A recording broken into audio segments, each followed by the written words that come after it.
사랑하는 성도 여러분, 좋은 아침입니다. 어젯밤도 여러분들 편히 쉬셨습니까? 오늘도 하나님께서 우리에게 새로운 한 날을 허락하셨습니다. 우리 이 시간에 하나님 앞에 같이 기도하고 새벽 예배 시작하겠습니다. 사랑해 주님 감사합니다. 지난밤도 저희들에게 안식할 시간을 주시고 오늘도 저희들을 고난잠에서 깨우시고 하나님 말씀 들을 수 있는 귀한 시간 주심을 감사드립니다.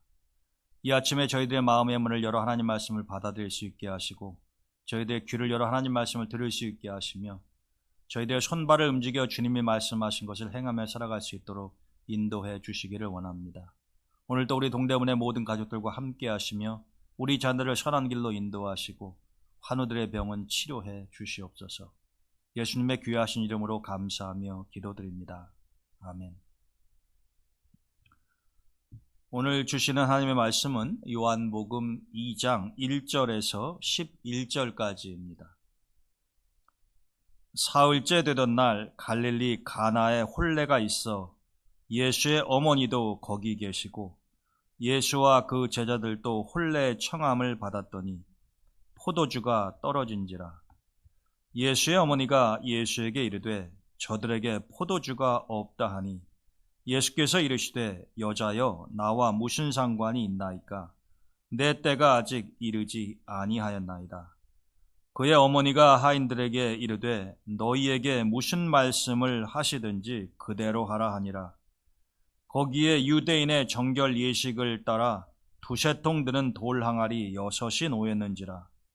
예수께서 그들에게 이르시되 항아리에 물을 채우라 하신즉 아귀까지 채우니 이제는 떠서 연회장에게 갖다 주라 하시매 갖다 주었더니 연회장은 물로 된 포도주를 맛보고도 어디서 났는지 알지 못하되 물떠온 하인들은 알더라.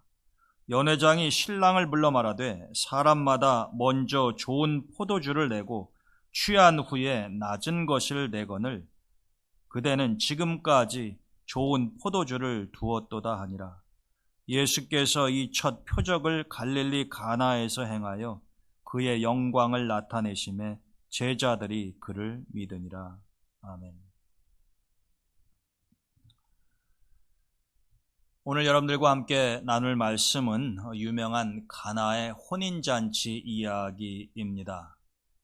예수님께서 어머니 그리고 제자들과 함께 이 가나에서 열리는 한 결혼식에 참석했다는 이야기 아닙니까? 예수님께서 누구의 집에 그리고 왜 이렇게 어머니를 모시고 그 결혼식에 참석했는지 그 배경에 대한 이야기는 성경에 나와 있지 않습니다. 이 갈릴리 가나는 우리가 지난 시간에 보았었던 나다나엘, 바돌로메의 고향이기도 합니다. 예수님의 제자들 가운데에 이 나다나엘도 들어 있었을 테니까 나다나엘은 자기의 고향으로 가서 이 결혼식에 참석을 했을 테니 어쩌면 나다나엘이 아는 집안 사람일 수도 있죠. 흥미로운 상상이 아닐 수가 없습니다. 어찌되었든 예수님은 초대를 받고 어머니 제자들과 함께 이 결혼 예식에 참석을 하셨습니다. 이 당시의 결혼식은 주로 밤에 이루어졌습니다. 여러분, 요즘은 우리 사회를 보더라도 이 결혼하는 날, 요일이나 아니면 시간이 굉장히 다양해졌죠. 예전에는 거의 이 결혼 예식 시간이 정해져 있지 않았습니까? 주말 오전으로 말입니다. 주중에 결혼식을 한다거나 아니면은 저녁 시간에 결혼을 한다고 하는 것은 또 날씨가 좋은 봄이나 가을이 아닌 무더운 여름이나 추운 겨울에 결혼식을 한다고 하는 것은 흔한 일이 아니었고 우리가 좀 찾아보기 어려운 경우였습니다만 요즘에는 제가 주례를 자주 하게 되는데 신랑 신부들이 결혼 날짜와 시간을 정하는 것을 보게 되면 계절이라던가 요일에 전혀 상관이 없이 두 사람 그리고 또 하객들에게 편리한 시간을 정하는 것을 볼 수가 있습니다. 예수님 당시의 유대사회 결혼식은 거의 예외 없이 밤에 이루어졌습니다. 그 이유가 무엇이냐면 이 낮은 너무 덥다는 거죠. 날씨가. 그렇기 때문에 주로 선선한 저녁 시간을 많이 사용을 했다라고 하는 것입니다. 일반적으로 결혼식은 신부의 집에서 이루어졌고 이제 예식 시간이 되게 되면 이 신부 친구들이 면사포를 쓰고 등불을 들고 신랑을 맞이하러 나갔다고 그럽니다. 그러니까 어두컴컴해지니까 등불이 필요할 것 아닙니까? 당시에는 가로등도 없었을 테고요. 이제 신랑이 신부의 집을 찾아오는 그 과정에서 혹시라도 돌에 걸려 넘어지지 않을까, 이게 신부 친구들이 이제 등불을 들고 나가서 맞이했다라고 그러죠. 이 당시의 결혼 연령은 보통은 13세 이상이었다고 그럽니다. 요즘도 유대인들은 13세가 되면 성인으로 간주해서 성인식, 바 미츠바라고 하는 것을 행하는데, 이 당시에도 13세 이상이 돼야 이제 주로 결혼을 할 수 있는 대상으로 여겼던 모양입니다. 13세라고는 하지만 보통 결혼 연령을 보게 되면은 여자의 경우에는 15세나 16세, 남자의 경우에는 17세나 18세가 일반적이었다라고 합니다. 좀 재력이 있고 경제적으로 여유가 있는 집은 이 결혼 예식의 잔치를 일주일 가까이 하기도 했다고 합니다. 그런데 이 결혼식 피로연에 가장 중요한 것은 포도주였다고 그래요. 여러분, 우리는 교회에서 이 포도주를 마시는 경우 거의 없지 않습니까? 그리고 성도들도 일반적으로 금주, 술을 안 마시는 것이 당연한 걸로 되어 있죠. 그래서 우리가 이 성경에서 주님이 마지막 6월절 만찬에서 이제 포도주를 사용하신다거나 아니면 가나의 혼인잔치에 가서 물을 포도주로 바꾸시는 이런 장면을 보게 되면은 우리가 한편으로는 좀 우리에게 맞지 않는 낯설은 그러한 모습이라고 생각할 수도 있습니다. 왜냐하면 우리는 포도주를 그렇게 가까이 하지를 않기 때문에 그렇단 말입니다. 근데 우리가 여러분, 이것은 포도주를 술로 보는 관점에서 이야기하는 것이고, 예수님 당시나 지금도 마찬가지입니다만은 이런 유럽이라거나 아니면 중동 지역은 물에 석회질이 많이 섞여 있어서 그 물을 식수로 사용하기가 아주 좋지 않은 그런 나라들입니다. 지역적인 특성이 그러하다는 거죠. 그래서 이 포도주를 많이 마시게 되는데, 독일 같은 경우는 특별히 맥주 같은 거 많이 마시지 않습니까? 근데 이런 포도주 같은 경우에는 그쪽 지역에서는 이제 술이라는 개념보다는 거의 물처럼 음용을 하는 것이기 때문에 여러분들께서 그렇게 지나친 편견을 가지고 대할 필요는 없을 것 같습니다. 이 시편 104편 15절에 보게 되면은 사람의 마음을 기쁘게 하는 포도주다라고 하는 표현이 나옵니다.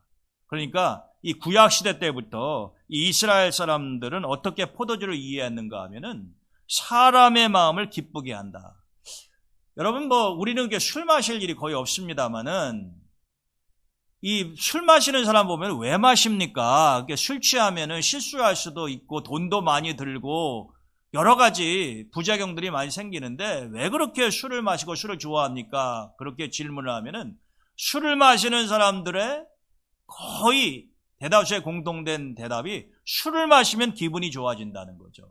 스트레스가 해소되고 아주 기분이 날아갈 듯이 좋다라는 이야기를 많이 합니다.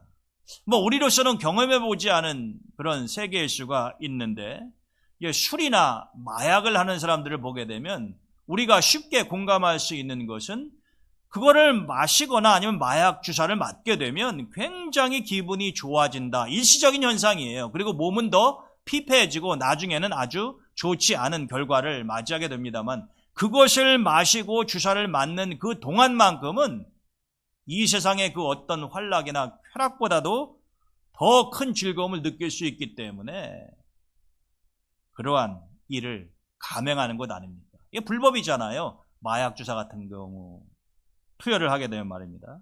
그런데 그 기쁨이 너무나 크기 때문에 그것을 절제하지 못한다라고 하는 것이죠.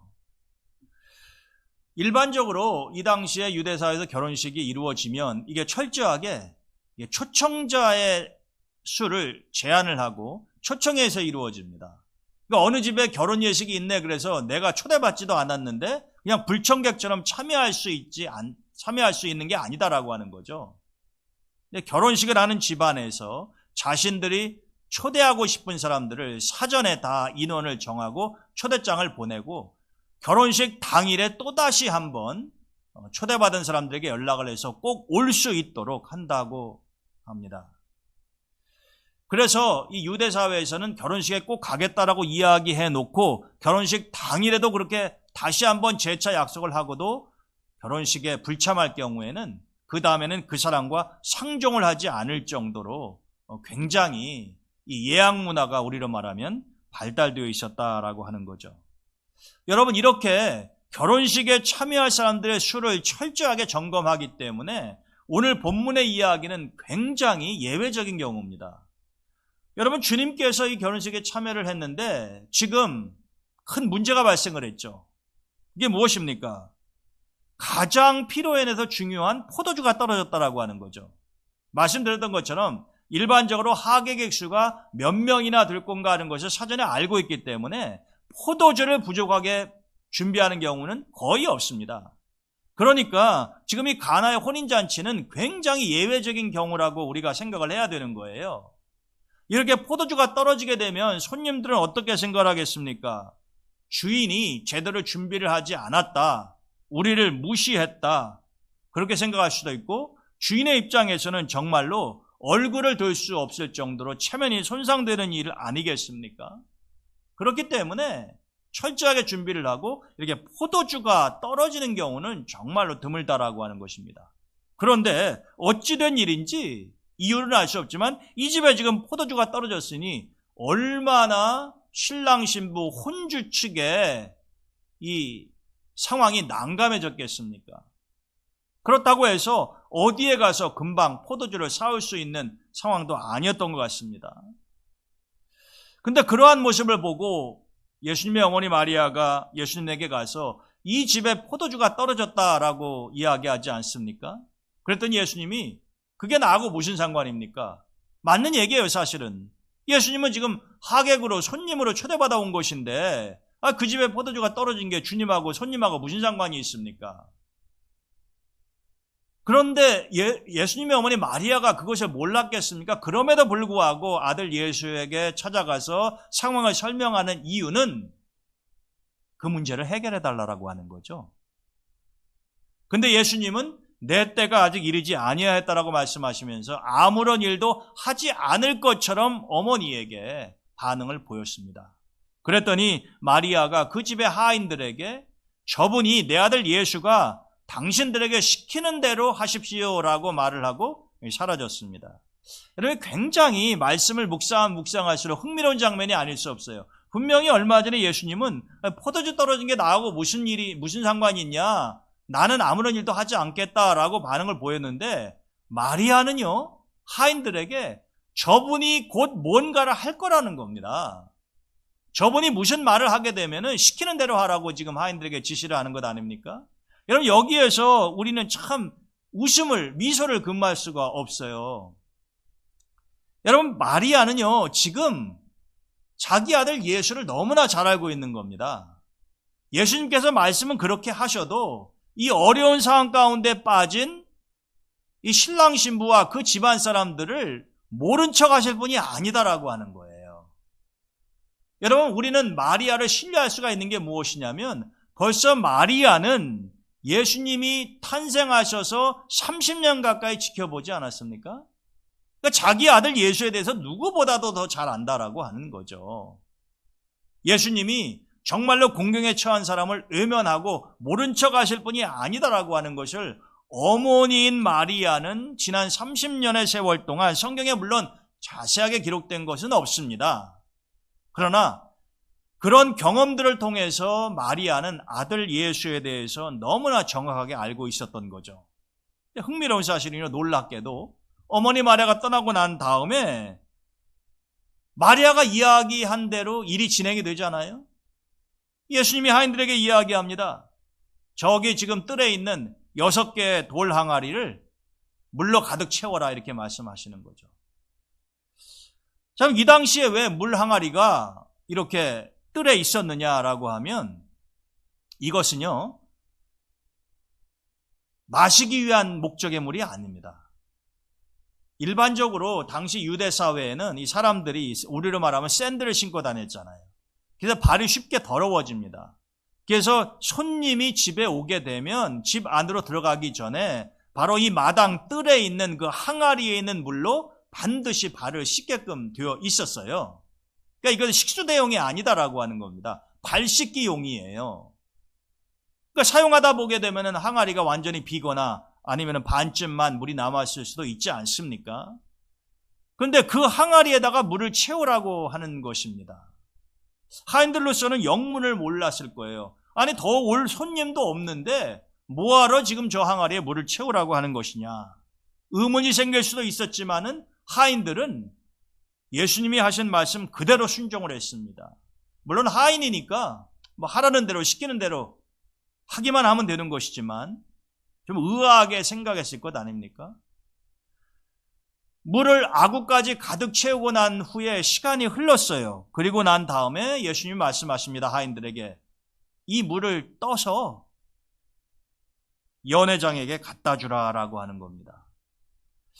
자, 여러분, 이게 우리가 좀 주목해야 될 장면인데 지금 분명히 하인들이 항아리에 채운 것은 물이에요. 근데 예수님은 그것을 떠다가 필요한 것은 포도주인데 연회장에게 갖다 주라고 이렇게 이야기를 합니다. 어떤 결과가, 어떤 반응이 나타났을까요? 오늘 본문 9절에 보게 되면 연회장은 물로 된 포도주를 맛보고도, 여러분, 포도주는 물로 만드는 게 아니잖아요. 포도주는 포도로 만드는 것입니다. 그러니까 물로 된 포도주라고 하는 것은 물이 변해서 포도주가 되었다라고 하는 건데 이것은 상식적으로 가능하지 않은 것입니다.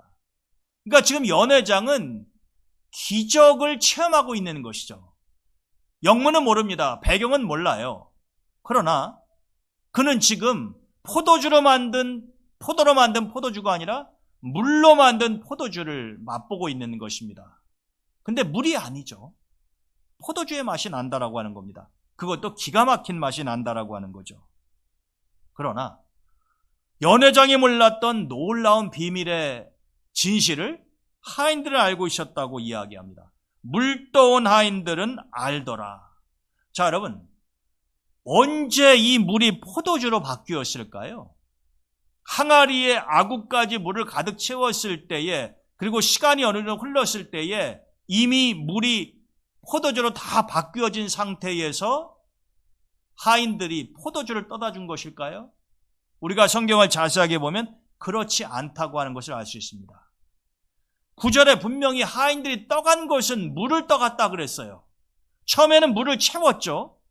근데 물을 채운 하인들은 알더라 이렇게 되어 있는 것이 아니라 물을 떠온 하인들은 알더라 이렇게 되어 있어요.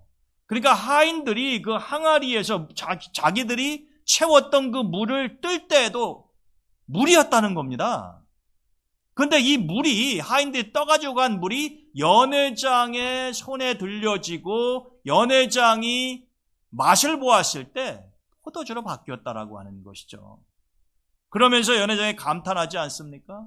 내가 이렇게 기가 막힌 포도주는 맛을 본 적이 없다라고 놀라운 반응을 보이지 않습니까? 여러분, 여기에서 우리는 이 사건을 정리하면서 이 가나의 혼인잔치를 통해서 우리에게 주시고자 하는 하나님의 영적인 교훈이 무엇인가라고 하는 것을 생각해 볼 필요가 있습니다. 첫째는요, 우리에게 문제가 생기면 그것이 내 문제이든 타인의 문제든 마리아처럼 예수님에게 가지고 나아가는 것, 예수님에게 고하는 것이 필요하다라고 하는 겁니다. 여러분, 마리아가 그랬잖아요. 포도주가 없습니다. 그런데 마리아는 그 문제 해결을 누구에게서 찾고자 하는 것입니까? 예수님에게서 찾고자 하는 것입니다.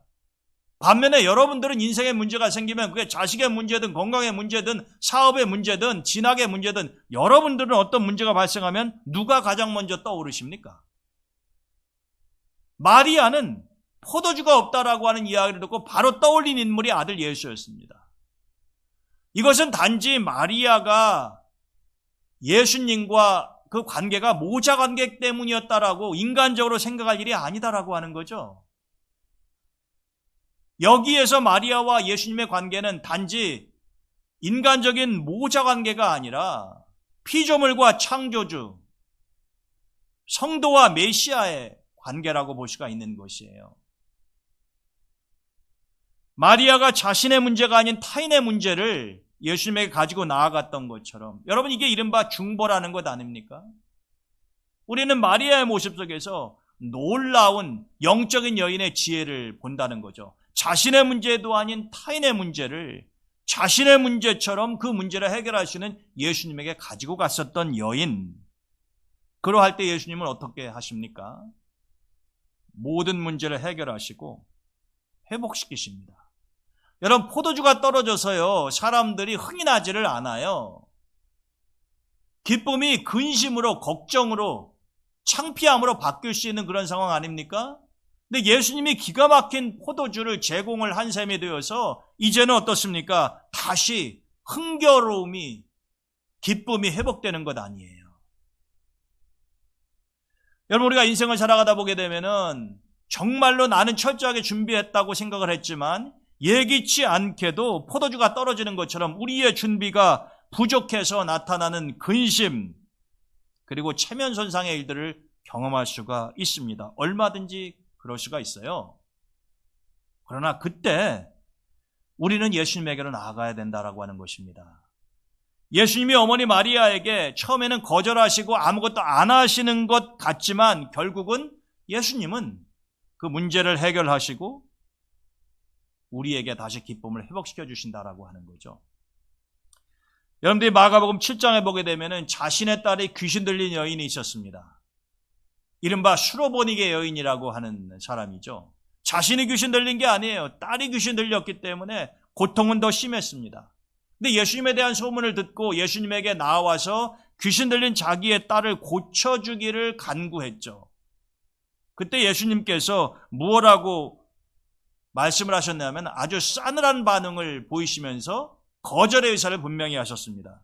예수님이 이렇게 말씀하셨어요. 마가복음 7장 27절에 보게 되면 예수께서 이르시되 자녀로 먼저 배불리 먹게 할지니 자녀의 떡을 취하여 개들에게 던짐이 마땅하지 아니하다. 여러분, 이것은 너무나도 모욕적인 이야기입니다. 지금 수로보니게 여인을 개라고 이야기하시는 것 아닙니까?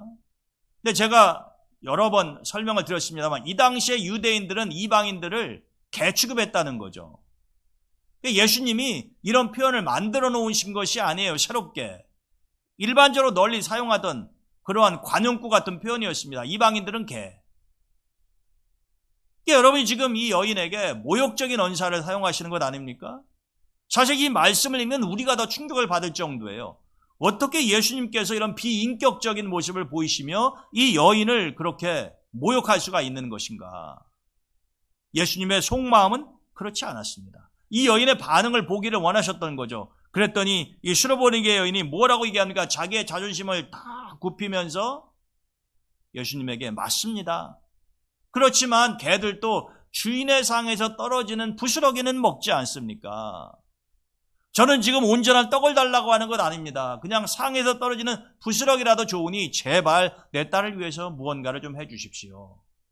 그랬더니 예수님께서 처음에는 분명히 거절의 의사를 밝히신 것 같았는데 그 다음에는 이 여인을 칭찬하시면서 그녀의 딸을 고쳐주시지 않습니까?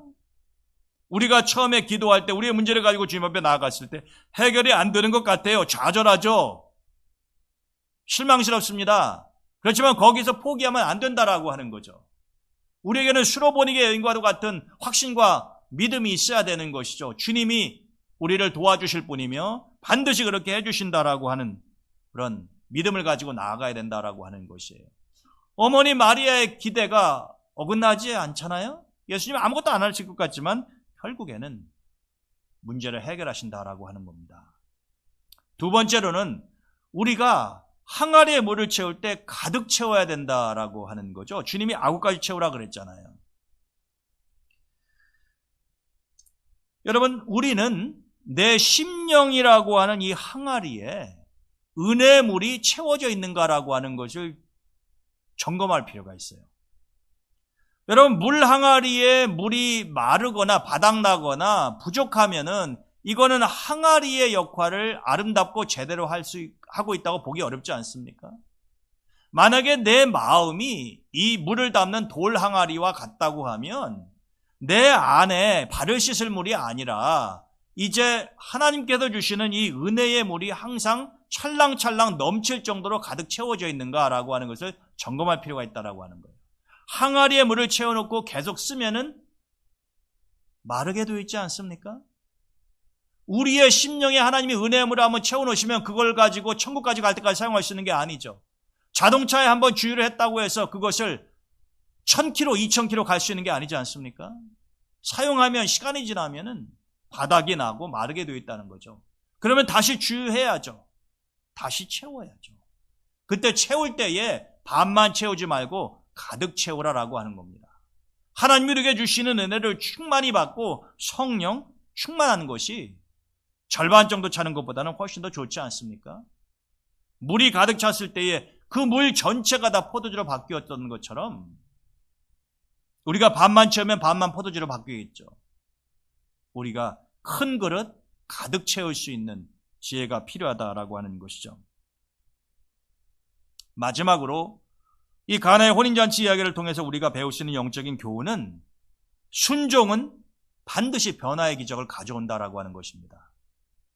여러분, 지금 이 하인들이 물을 아귀까지 채웠고 떠다 주라 그래서 떠다 줬어요. 그래서 물 떠온 하인들입니다. 포도주 떠온 하인들이 아니에요. 그런데 그들이 순종했을 때에 놀라운 기적이 일어나지 않습니까? 마찬가지입니다. 우리의 삶도 우리가 맹물 같을지라도 주님은 우리를 포도주로 바꾸어서 귀하게 사용하실 수가 있다라고 하는 것이죠. 나는 맹물에 불과할지 모르지만 정말 포도주를 만드는 값진 포도가 아닐지 모르겠지만은 내가 주님에게 순종하기만 하면, 주님이 나를 붙잡고만 있으시면 맹물인 나를 귀한 포도주로, 최상의 포도주로 바꾸실 수가 있다라고 하는 것입니다.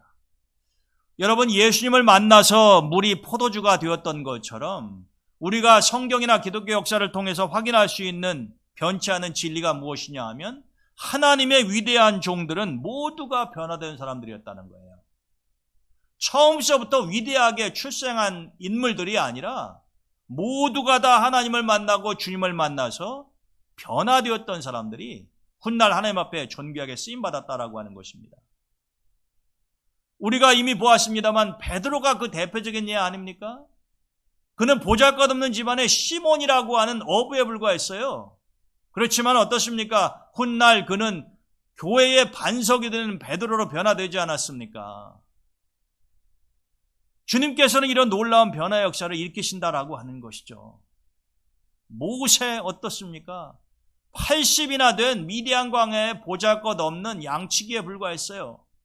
그렇지만 하나님의 손에 붙들려 그가 손에 쥐고 있는 지팡이는 더 이상 양을 치는 지팡이가 아니라 하나님의 지팡이로 바뀌었다고 성경은 증언하지 않습니까? 야곱이 이스라엘로 바뀌죠.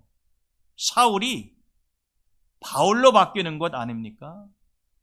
이러한 예는 수도 없이 많다라고 하는 것이죠. 성경에 있는 인물뿐만이 아니라 우리 주변에서도 그러한 사람들을 볼 수가 있습니다. 제가 수십 년 목회를 하면서요, 우리 동대문 교회에서만도 벌써 20년이 넘지 않았습니까? 그런데 그 긴 세월 동안 여러 종류의 다양한 성도들을 섬기고 만나면서 이런 일들을 참 많이 체험하게 됩니다. 어떤 사람들은 좋은 믿음의 집안에서 출생을 해서 모태신앙으로 어렸을 때부터 교회에 출석했지만 이 목사의 눈에 비치는 그 성도의 모습은 전혀 바뀌지가 않고요, 변화되지 않고 옛날에 거듭나지 못한 그 모습을 그대로 가지고 있는 사람이 있는가 하면 믿지 않는 가정에서 아주 늦게 주님을 믿고 신앙세계에 입문을 했지만 날이 갈수록 그 모습이 변화되면서 진실한 신앙인으로 바뀌어가는 그런 모습을 보여주는 성도들이 있다라고 하는 것이죠. 전자보다 후자가 훨씬 더 귀하고도 아름다운 것 아니겠습니까? 아구까지만 채우면 주님께서 그것을 다 포도주로 만드신다라고 하는 거죠. 물을 채우면서 우리는 영문을 모를 수가 있어요. 그렇지만 주님의 말씀에 순종할 때에는 우리가 이해하지 못하는 놀라운 기적도 이루어진다라고 하는 것이죠. 오늘 주님께서 가나의 혼인잔치에 참석하셔서 물을 포도주로 바꾸신 이 기적의 이야기를 통해서 우리는 내가 어떻게 살아가야 할 것인가, 내가 주님을 믿는데 어떠한 자세로 믿어야 될 것인가 라고 하는 것을 다시 한번 깊이 묵상해 보았으면 좋겠습니다. 또 그리고 여러분들이 살아가면서 어떠한 문제가 있더라도 먼저 주님을 떠올리는 것을 잊지 마시기 바랍니다. 여러분들의 머리로 이해되지 않는다고 하더라도 먼저 순종하는 하나님 말씀에 무릎을 꿇는 훈련을 하십시오. 여러분들과 제가 주님보다 더 지혜로울 수는 없는 것 아닙니까? 내 주변에 다른 사람들이 주님보다 더 놀라운 능력을 가지고 있을 수는 없는 것 아니겠습니까? 그렇다면 그 최고의 해결자를 앞에 두고 왜 우리가 엉뚱한 짓을 해야 된단 말입니까? 그것은 어리석은 일이죠. 오늘 주시는 말씀을 깊이 묵상하시면서 주님의 은혜 가운데 오늘 하루도 복되고 아름다운 시간들이 되시기를 주님의 이름으로 축원드립니다. 오늘도 여러분들 주님의 은혜 가운데 평안한 하루 되시기를 바랍니다. 여러분들 기도하실 때에 교회를 위해서, 자녀들을 위해서, 환우들을 위해서, 또 코로나19의 신속한 종식을 위해서, 또 백신을 접종하고 있는 우리 성도들을 부작용에 시달리지 아니하도록 기도해 주시기를 바랍니다. 자, 기도하고 새벽 예배 마치겠습니다. 하나님 감사합니다. 오늘도 가나의 혼인잔치에 참석하신 예수님, 그리고 그의 어머니 마리아를 통해서 저희들이 귀한 진리를 배웠습니다. 하나님, 저희들이 너무나 미약하고 연약해서 많은 인생의 문제 가운데 시달리며 어찌할 바를 몰라 방황할 때도 있습니다. 그때마다 주님을 생각하게 하시고 주님께서 우리를 도우사 순종하는 우리들의 믿음을 보시고 모든 문제를 해결해 주시기를 간절히 원합니다. 오늘 이 아침에도 주님께 드리는 간구를 들으시고 역사해 주시옵소서. 예수님의 이름으로 감사하며 기도합니다.